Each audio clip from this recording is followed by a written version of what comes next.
Imagine a neighbor who seems quiet, polite, ordinary. He smiles when you pass him in the hallway. He shops at the same grocery store. Nothing unusual. But behind his locked door lies a nightmare. A refrigerator with a human head, a freezer filled with hearts and flesh, and barrels of acid slowly dissolving bodies. That man was Jeffrey Dahmer. And tonight, we step inside his house of horrors. Jeffrey Lionel Dahmer was born in 1960 in Milwaukee, Wisconsin. From the outside, he was just another kid. But inside, darkness was already growing. While other children played with toy cars, Jeffrey searched for roadkill. He collected dead animals, cut them open, and saved their bones in jars. He said it gave him comfort. His father thought it was curiosity. But for Jeffrey, the bones spoke to him. As a teenager, Dahmer was already falling apart.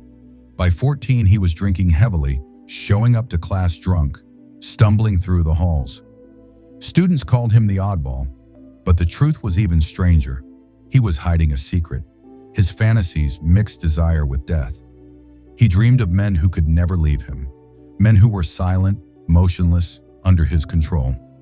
Those dreams soon became reality. In 1978, just after high school graduation, his parents left town. For the first time, Jeffrey was alone at home.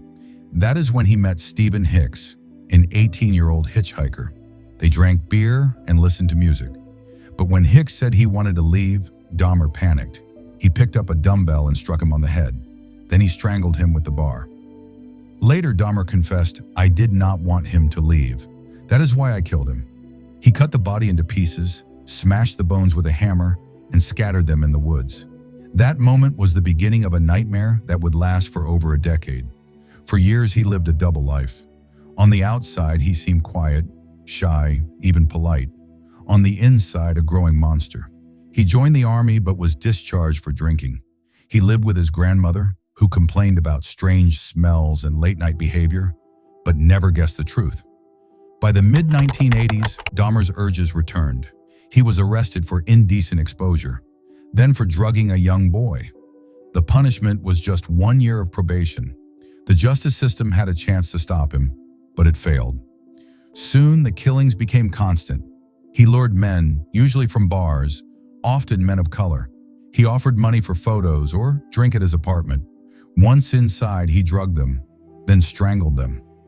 But it did not stop there. He posed bodies and took photos. He kept skulls as trophies. He cooked flesh, stored hearts in his freezer, and even ate pieces of his victims. "I wanted to keep them forever," he later explained. He tried to make living zombies, drilling holes into skulls and injecting acid, desperate to create someone who would never leave him. Neighbors often complained about the stench in his apartment. Dahmer always had excuses: spoiled meat, bad plumbing. Nobody imagined what was really inside. When police finally uncovered the truth in July 1991, they were stunned. Inside apartment 213, they found a fridge with a severed head, a freezer packed with hearts and flesh, a 57-gallon drum with torsos dissolving in acid, and 57 photos of bodies in horrifying poses.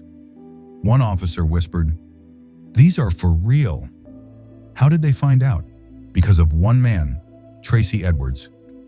On July 22, 1991, he met Tracy Edwards, a 32-year-old man.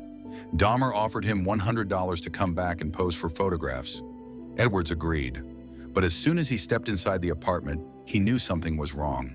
The smell was overwhelming. Chemicals filled the air. And on the floor, Edwards saw handcuffs. Dahmer pressed a knife against his chest and whispered, "I am going to eat your heart." For hours, Edwards played along, pretending to cooperate, waiting for the right moment.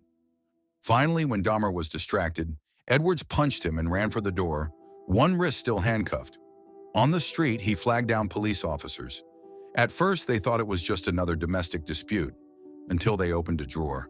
Inside were photos of dead bodies. Then they opened the fridge. A severed head stared back. That is when the horror of Jeffrey Dahmer finally came to light. In 1992, Dahmer confessed to 17 murders. He described them in chilling detail, almost emotionless. In court, the families of victims cried, screamed, demanded answers. One sister of a victim shouted, Jeffrey Dahmer, I hate you. The jury found him sane and guilty. He was sentenced to 15 life terms, nearly 1,000 years. But even prison could not silence the rage. On November 28, 1994, another inmate attacked him with a metal bar. Jeffrey Dahmer died violently, his skull crushed, the same way he had treated others. Jeffrey Dahmer was not a monster from a movie. He was real, a man who smiled at neighbors, shopped for groceries, blended into everyday life while hiding one of the darkest secrets in modern history. Sometimes the scariest monsters are not in horror films. They live right next door.